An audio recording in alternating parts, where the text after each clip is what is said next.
Now, let me ask you a question. Are your videos getting more views than they were last week? Are you getting more engagement on your videos? Are your subscriber counts growing each and every week? Or are your videos completely stuck? Does it seem like your channel is absolutely dead and you don't know if it's you, if it's your videos, if it's your audience that you're trying to reach, or if YouTube just absolutely hates you, to be completely honest with you? Now, if your views are stuck, I just want to let you know it's not that your content is bad, it's that YouTube hasn't figured out who to show your content to. YouTube's algorithm doesn't promote random videos.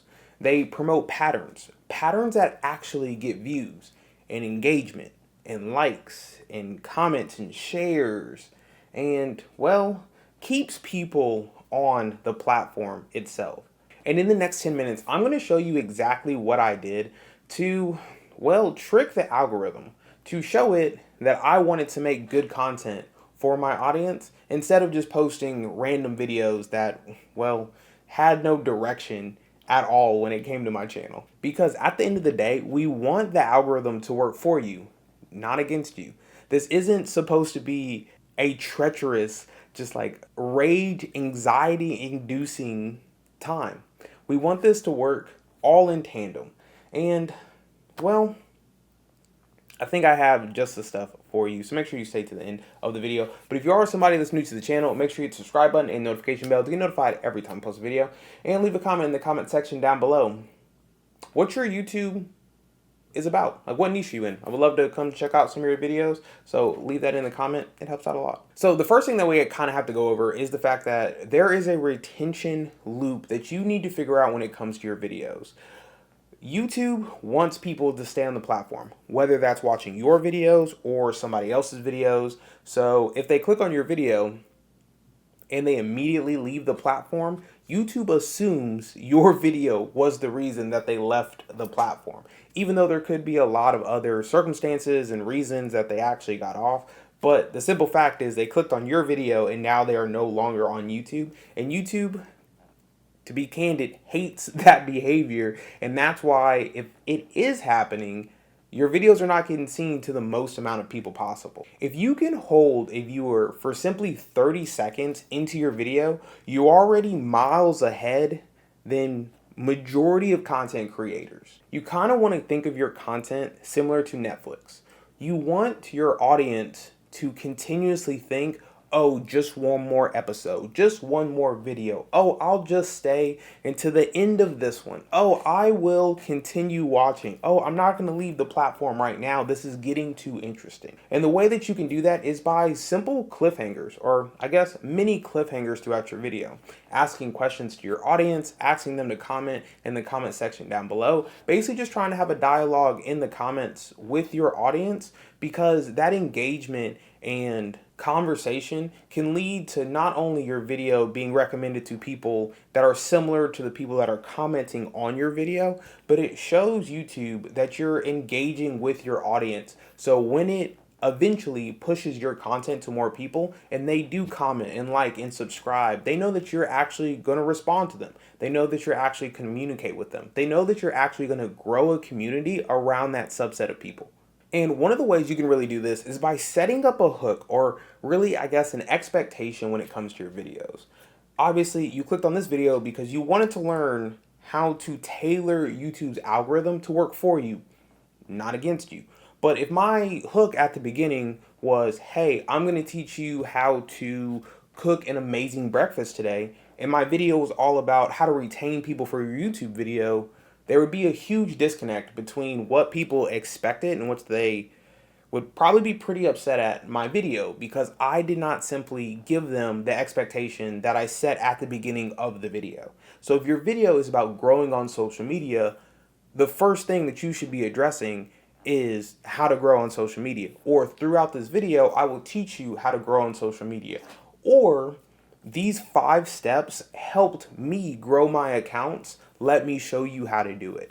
Those are clear set expectations. When somebody clicks on your video, they know exactly what to expect, and they're not going to be blindsided throughout your video, because that's what can really tank your retention on your video. Now, the second thing that we're going to go over comes to your click-through rate. And this is really where the magic comes in, because there's a huge compounding effect when you get your title right, you get your thumbnail right, and you get the description of your video correct. Now, this is really where the magic happens, and that's the relationship between your title and your thumbnail. Because, well, if you don't know, those two things are probably the most important when it comes to somebody actually clicking on your video. YouTube shows your video to a small subset of people to basically test your video. If everybody in that small subset clicks on your video, watches it all the way to the end, YouTube's going to assume that your video is very good and the people that they are promoting it to really like your content. So of course, they're going to show it to more people that fit the description of those people that really liked your video. And then on the flip side, if they show your video to a subset of people and everybody leaves after 5 seconds, YouTube's going to assume that your video is not very good, so it's not going to show it to more people. Now, when it comes to your click-through rate, it's really going to vary depending on your niche, your industry, what kind of videos you're making. You really want to shoot for a click-through rate anywhere between 5 and 10%. That's kind of the standard when it comes to not only YouTube, but across pretty much all social media sites. And if you can get above 10% for your click-through rate, you have the workings of a viral video, and you can expect some views to really pour into your channel. Now, when it comes to thinking of your thumbnail has to tell a story. You don't necessarily want to give all the information away in your thumbnail. You don't want to try to post your entire script in your thumbnail for somebody to read it. The thumbnail is just supposed to make the viewer curious about what your video could possibly be about before they read the title of your video to get a little bit more clarity. And the cool thing about YouTube is this is something you can actually test by doing a split test when it comes to your actual thumbnails. YouTube allows you to test up to 3 thumbnails at a time to see which thumbnail is gonna work or produce best for your video. So I would highly recommend using the thumbnail tester on your actual YouTube account, because you don't know which one's actually going to perform well unless you test them. So I personally would do like a cartoon variant of my YouTube thumbnail. I would do one that I create in Canva, and then I will also do another one that I have either an editor make or maybe I pay for a thumbnail, just to see which one performs best, because you'd be very surprised to see which ones actually perform well. It'll be the thumbnails that you think are absolutely atrocious that perform the best. And not necessarily atrocious, like when I look at them, I'm like, ooh, that's a bad thumbnail. But sometimes I'll look at them that my editor makes and I'll be like, I don't know if that's something that I would have made. It's not really something that fits into my wheelhouse, but sometimes my audience just absolutely loves it. So you really want to test out different variants. Don't do the exact same thumbnail in the exact same layout across like 3 different times. I mean, sure, that might work if you've already figured out what thumbnail works best for that video, and then it's just small tweaks. But you really want to just try a diverse selection of thumbnails just to see which one works best. Maybe you have some that don't show your face in it at all. It's just text on the screen. Maybe you have one that only has pictures and elements on the screen, no text. And maybe the third one is just a combination of both.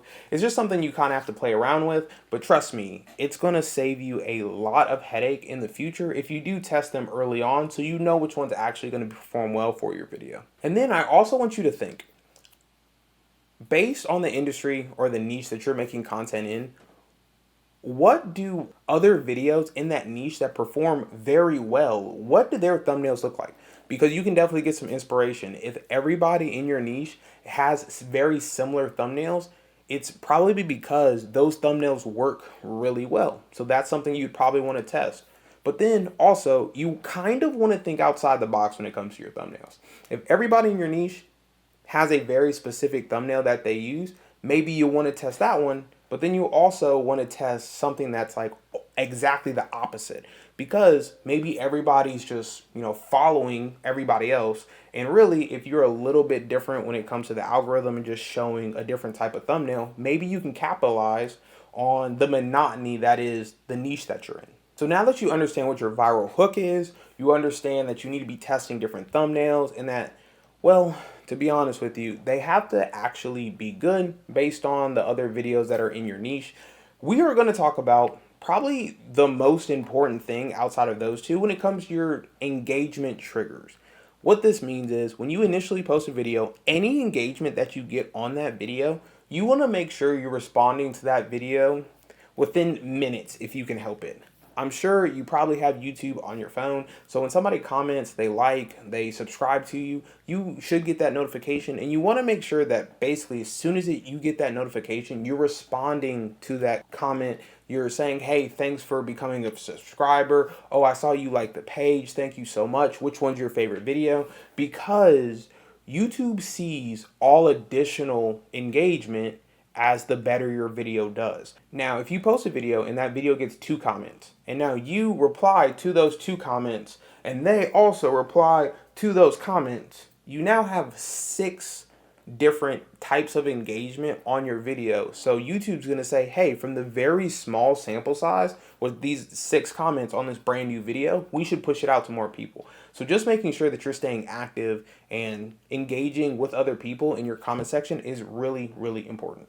You also want to make sure that you're not only liking, you're hearting, you're commenting, but you're also asking questions in your video that are open-ended. You don't want to ask yes and no questions. You might want to ask, hey, which type of content do you think is going to perform best next year on YouTube? Do you think it's long form or short form? And in the comments, tell me, why you think so. Because you can really stir conversations and discussions in your comment section. And like I said, you're just feeding YouTube good analytics that say your video is liked by a lot of people. Now, another thing that we've kind of coined is session time hacking. And I know it sounds kind of weird, but basically what that means is when you figure out what your niche is, you want to create content that is binge watchable in that niche. So let's say, for instance, you are an HVAC business and you posted a video that's how to lower your bill this winter when it comes to your HVAC system. And that gets a ton of views, gets a lot of engagement. The next thing you should do is probably start a playlist with all types of different videos and different hacks to lower your bill in different type of seasons for your HVAC unit. Because you put out a video, it's done really well, it got a lot of engagement, and from that, people are looking for that type of content. So if you make a playlist, link it to that original video, people are going to leave that video wanting more of that same content, and now they're binge watching your entire channel. Now, not only did you get watch time from one video, but that one person is now watching the majority of your content, and YouTube loves to see that. Because not only does it show them that one of your videos is good, but now your channel as a whole should be promoted more because you make good quality content. And then probably the most important thing outside of actually making the video and responding to the comments, and it's just kind of, I guess, outside of the platform, is that consistency actually matters. Yes, you can post a video and go absolutely viral, but that doesn't mean that your channel is going to grow just because you had a viral piece of content. YouTube really promotes predictability. When you're posting at the same times every day, when you're making content that is very similar in terms of the topics that you actually go over, YouTube begins to use the algorithm in a way to promote you to the people that are going to like your content because you've already addressed the other steps that we were talking about in this video. Your thumbnail's good, you have a viral hook, you're engaging with all the comments and the likes and the subscribers on your video in your channel. Now YouTube can compile all of that data and say, okay, we understand who is looking for your content. And if you're consistently putting out new content and good content, YouTube will continue that cycle until you become exactly where you want to be when it comes to content creation, whether it be a side income, whether it be growing your business, whether it be leaving your full-time job. It's very doable, but as you've probably heard before, consistency is key. And not only that, but it's going to take YouTube some time to figure out your audience and the people that are actually going to support your content. This is not a thing where you can post 3 days in a row and YouTube's going to understand everything about the content that you produce. They understand your business or anything like that. This is a 30 to 60 to 90 to 6 months to a year long of strategy, planning, looking at analytics, changing your video types, or maybe the content that you're producing, or maybe how you produce them. Because every single tweak that makes your video better, YouTube then sees that, it understands it, and then it updates its algorithm for you specifically to get you more views. Do you understand what I'm saying? The better you understand the algorithm, the better your videos will be, and the algorithm will do its best to show your video to people that really enjoy your content. You really want to make sure that you're not just chasing views, that you're chasing a community, that you're building a support system of people that like your content, that engage with your content. Yes, sure, having a viral video is really cool. Getting 1 million views on a short or a TikTok or an Instagram reel is really nice.